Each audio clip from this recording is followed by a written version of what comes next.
Good morning बच्चों। अभी पिछले वीडियो में आप लोगों ने पढ़ा था आवेश के बारे में और वैद्युत आवेश क्या होता है, वैद्युत ऊर्जा के स्रोत के बारे में क्या होता है, कितने प्रकार के होते हैं, आप लोगों ने पिछले वीडियो में देखा। और आज जो हम डिस्कस करने जा रहे हैं वैद्युत विभव के बारे में डिस्कस करने जा रहे हैं। तो इससे पहले आपको एक बार ये रिवाइज होना चाहिए कि आवेश क्या होता है। तो आवेश सबको मालूम है कि जो इलेक्ट्रॉन है वो क्या करता है, गति करता है। नंबर ऑफ इलेक्ट्रॉन जो है क्या कहलाता है, आवेश कहलाता है। या दूसरा जो है आवेश,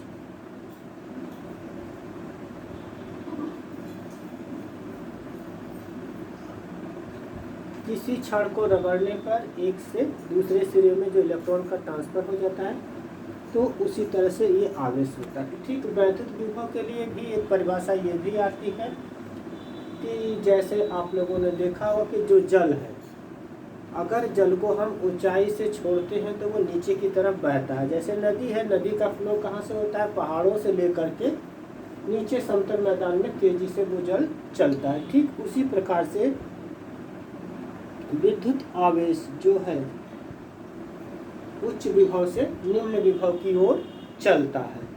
अब ये कह रहा है कि किसी वैद्युत चालक, चालक क्या होता है आप लोगों को बताया गया था, जैसे कि जो भी हमारी धातुएं हैं वो क्या है, चालक है, जिनमें क्या होता है, मुक्त इलेक्ट्रॉन होता है। जरा सा गर्म या आवेश देने पर, उसको आवेशित करने पर उसके इलेक्ट्रॉन क्या करने लगते हैं, गति करने लगते हैं। तो हम क्या करते हैं, किसी वैद्युत चालक को आवेश दे तो प्रारंभ में वह कुछ आवेश ले लेता है, फिर चालक पर विद्यमान आवेश आने वाले आवेश का प्रतिकर्षण, आवेश पर प्रतिकर्षण बल लगाता है।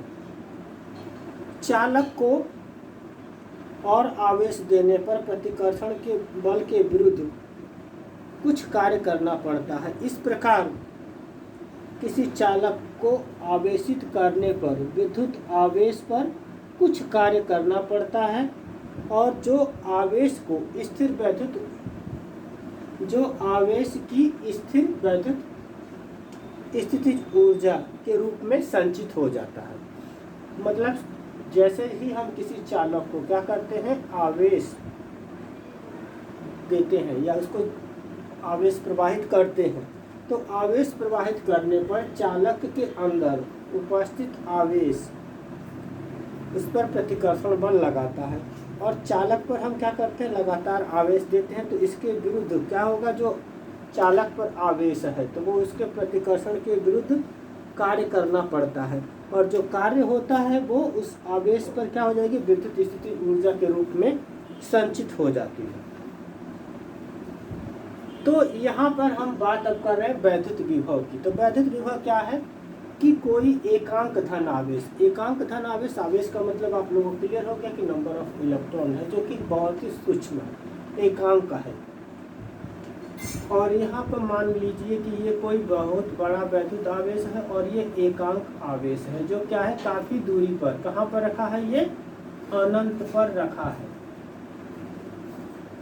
तो इस आवेश को हम इस बिंदु तक, इस आवेश के बड़े वाले आवेश के, और ये एकांक धन आवेश की भी बात कर रहा है, तो एकांक धन आवेश जहाँ पर नंबर ऑफ इलेक्ट्रॉन की कमी हो जाती है, जो इलेक्ट्रॉन की बात करेंगे एक इलेक्ट्रॉन, वो हमारा एकांक धन आवेश हो जाएगा, जो कि अनंत पर रखा हुआ है। अब उस अनंत को हम यहाँ से और इस बिंदु ए तक लेके आ रहे हैं।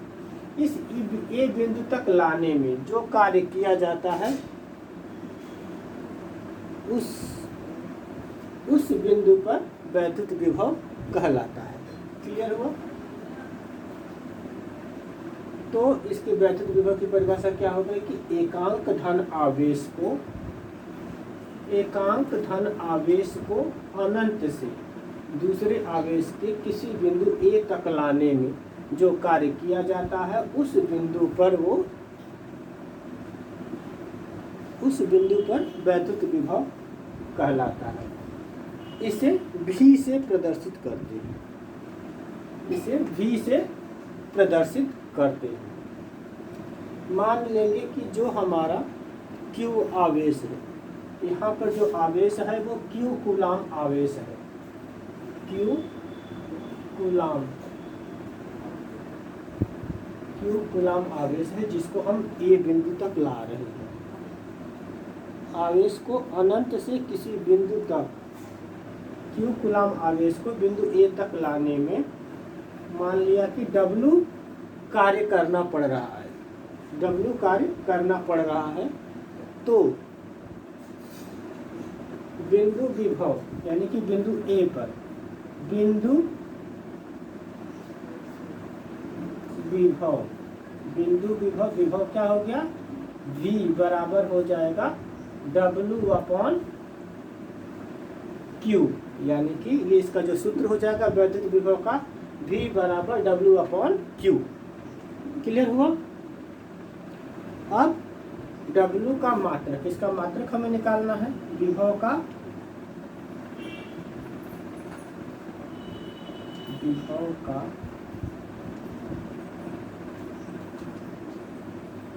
मात्रक यानी कि V। W का मात्रक क्या होता है, कार्य का मात्रक, यानी W यहाँ पर क्या है, कार्य का मात्रक क्या होता है, जूल होता है। तो यहाँ पर क्या हो जाएगा, जूल और बटे आवेश का मात्रक कूलाम होता है। एकांक आवेश को हम लोग लेके आ रहे हैं तो इसका मात्रक हो जाएगा कूलाम, यानी कि वैद्युत विभव का मात्रक क्या हो गया, जूल बटे कूलाम। अब जो जूल बटे कूलाम है विभव का मात्रक हो गया, इसको हम, इसका एक और मात्रक हो जाएगा एकांक, सब कुछ एकांक है, एकांक कार्य करने पर, यानी कि एकांक आवेश को किसी अनंत से किसी बिंदु तक लाने में एकांक कार्य किया जाता है, तो वो क्या कहलाएगा, वोल्ट कहलाता है। यानी कि जूल बटे प्रति कूलाम जो है क्या हो जाएगा, 1 वोल्ट। तो विभव का मात्रक जो है वोल्ट भी होता है, तो इसका मात्रक 1 वोल्ट भी हो जाएगा। क्लियर हुआ ये? इसी प्रकार अब अगला जो आएगा टॉपिक, जो इसमें विभवांतर हो जाता है। तो विभवांतर और विभव में क्या अंतर है, मात्रक दोनों का सेम होता है और इसको कैपिटल V से प्रदर्शित किया जाता है।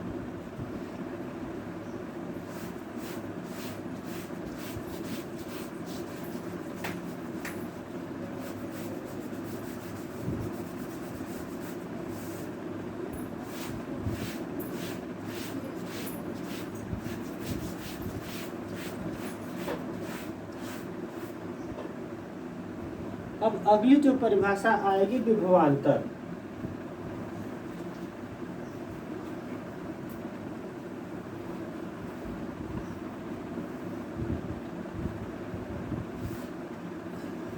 विभवांतर भी ठीक उसी तरह से है, लेकिन अब यहाँ पर हम क्या करेंगे कि ये अनंत से न आकर के हम किसी और बिंदु तक लाते हैं। तो यहाँ पर जैसे मान लेंगे कि ये कोई आवेश था और यहाँ पर किसी बिंदु A,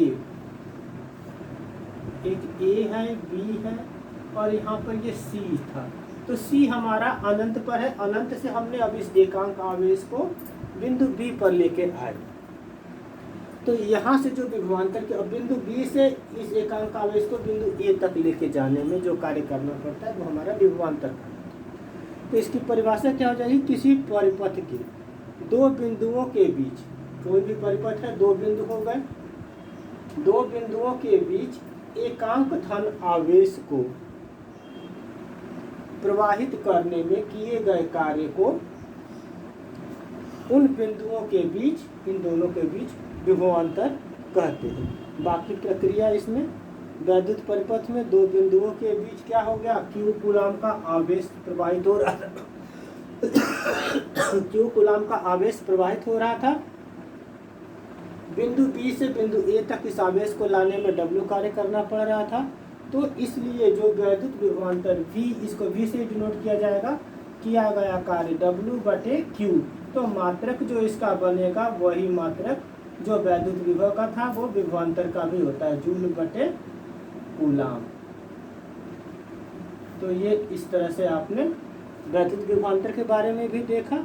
और अगर ये सब कुछ एकांक हो जाता है, यानी कि एकांक जूल बटे एकांक कूलाम, तो इसका मात्रक 1 वोल्ट भी होता है। तो ये आप लोगों को ध्यान रखना है कि विभवांतर का मात्रक या विभव का मात्रक जूल प्रति कूलम बराबर 1 वोल्ट होता है।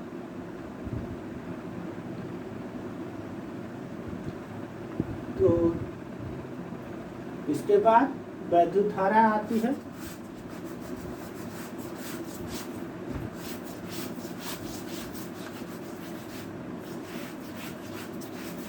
वैद्युत विभव को आप लोगों ने देखा होगा,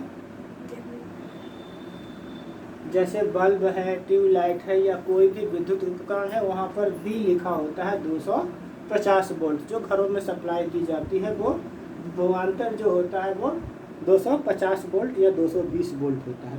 अब आता है वैद्युत धारा।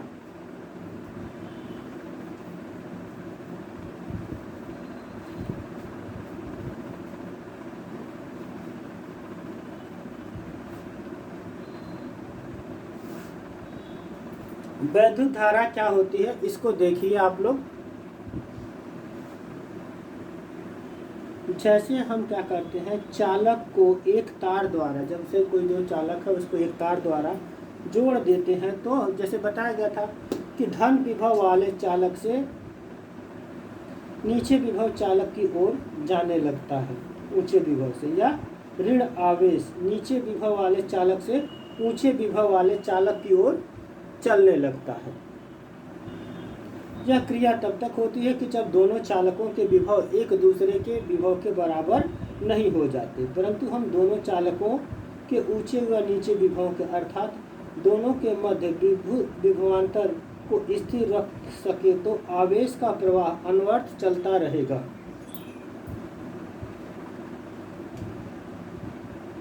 तो जो वैद्युत धारा है वो क्या कहलाएगी? आवेश प्रवाह की आवेश प्रवाह को हम वैद्युत धारा कहते हैं।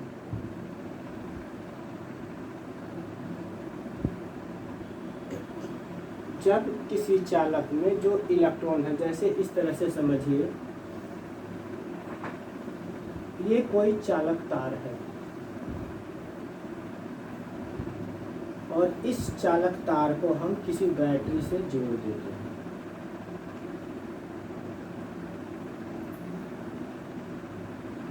ये बैटरी का सिंबल है, इसको आगे बताएंगे अगले वीडियो में।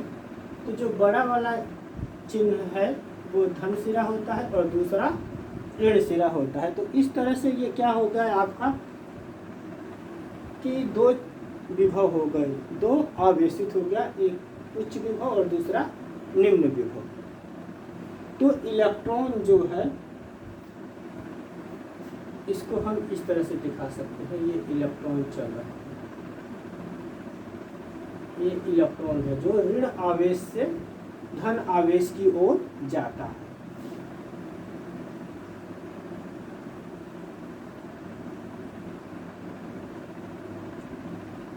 तो जब हम इसको किसी दोनों विभवों को या दोनों चालकों को हम किसी चालक तार से, ये वाला जो हमारा है वो क्या कहलाता है? ये चालक तार कहलाता है।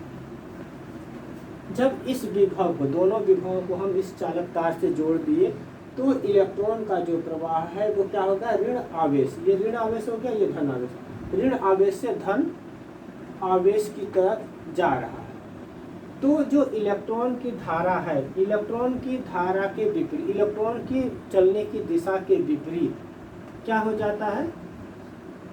वैद्युत धारा हमारी चलती है। तो वैद्युत धारा की दिशा क्या हो गई यहाँ पर? धन आवेश से ऋण आवेश की ओर चलेगा और इलेक्ट्रॉन जो है ऋण आवेश से धन आवेश की ओर जाता है। तो इस तरह से क्या हो गया कि परिभाषा क्या बनी कि वैद्युत आवेश के प्रवाह को हम क्या कहते हैं? वैद्युत धारा कहते हैं। इसकी और भी परिभाषाएं हैं जो अगले वीडियो में बताया जाएगा। और वैद्युत धारा की दिशा क्या हो गई? धन आवेश से ऋण आवेश की ओर होती है। धन्यवाद। वीडियो को अधिक से अधिक लाइक और सब्सक्राइब करें।